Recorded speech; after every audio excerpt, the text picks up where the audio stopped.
نحمدہ ونصلی علی رسولہ الکریم اما بعد۔ السلام علیکم ورحمۃ اللہ وبرکاتہ۔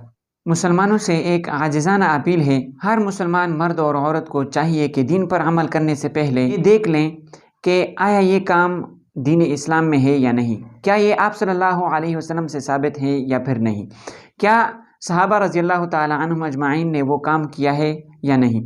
محترم بھائیو، ہم ایسے بہت سارے کام کرتے ہیں جو قرآن اور حدیث سے ثابت نہیں ہوتے ہیں اور ہم اس کو سنت سمجھتے ہیں، حالانکہ ایسا کام کرنا جو آپ صلی اللہ علیہ وسلم، صحابہ، تابعین، تبع تابعین سے ثابت نہیں ہے۔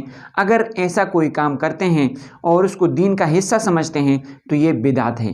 ایک ضروری بات آپ لوگوں سے یہ بھی کرنی ہے کہ الحمدللہ آداب مباشرت کے جو ضروری مسائل تھے وہ پورے ہوئے۔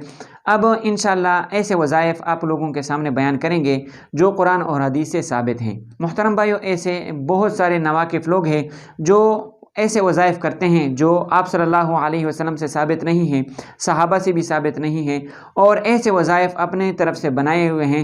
تو محترم بھائیو، ایسے وظائف کا فائدہ نہیں ہے، اس لیے کہ مثال کے طور پر مغرب کی نماز 3 رکعت ہے، اس 3 رکعت کے بجائے اگر کوئی آدمی یہ کہتا ہے کہ میں 4 رکعت پڑھ لوں تو اس کا فائدہ نہیں ہوگا، الٹا پکڑ کا ذریعہ بنے گا۔